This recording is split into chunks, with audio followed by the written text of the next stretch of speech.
গোলজার আহমদ হেলালের পক্ষ থেকে সিলেট ৪ আসনের জনগণ, দেশবাসী ও প্রবাসীদের ঈদের শুভেচ্ছা।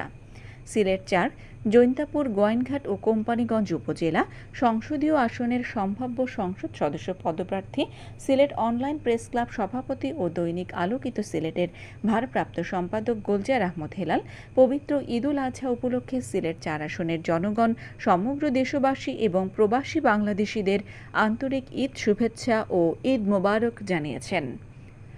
বৃহস্পতিবার গণমাধ্যমে প্রেরিত এক শুভেচ্ছা বার্তায় তিনি বলেন, ঈদুল আজহা ত্যাগ, সমর্পণ ও সম্প্রীতির মহিমায় ভাস্বর। এই পবিত্র দিনে সকল ভেদাভেদ ভুলে গিয়ে আমরা একত্রে মানবতার সেবায় আত্মনিয়োগ করব। সিলেট ৪ আসনের উন্নয়ন, জনসেবা এবং মানুষের দুঃখ দুর্দশা লাঘব করাই আমার জীবনের ব্রত। বিবৃতিতে তিনি বলেন, আমি দীর্ঘদিন ধরে শিক্ষা, স্বাস্থ্য, যুবক উন্নয়ন, দরিদ্রদের সহায়তা ও আর্তমানবতার সেবা এবং করোনা, বন্যা, দুর্যোগ, মহামারী সহ সংকট ও দুঃসময়ে নিরলস কাজ করেছি। নিঃস্বার্থভাবে মানুষের পাশে দাঁড়িয়েছি। তিনি নতুন বাংলাদেশে সিলেট ৪ আসনের প্রতিটি মানুষের আশা আকাঙ্ক্ষাকে সামনে রেখে কাজ করতে চান।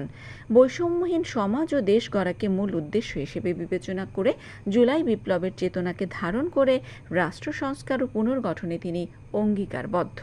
তিনি আরও বলেন, প্রবাসী ভাই বোনেরা দেশের অর্থনীতির মূল চালিকা শক্তি। তাদের অক্লান্ত পরিশ্রম ও আত্মত্যাগের জন্য আমরা গর্বিত। এই ঈদে তাদের পরিবারের পাশে থাকতে না পারলেও আমাদের প্রার্থনা ও ভালোবাসা তাদের সবার জন্য। তিনি সিলেট ৪ আসনের মানুষের জীবনমান উন্নয়নে ব্যাপক কর্মপরিকল্পনা নিয়ে এগিয়ে চলেছেন বলে বিবৃতিতে উল্লেখ করেন। তিনি বলেন, ঈদের আনন্দ যেন সর্বস্তরের মানুষ উপভোগ করতে পারে, সেই সমাজ ও রাষ্ট্র গঠনে সকলকে এগিয়ে আসতে হবে।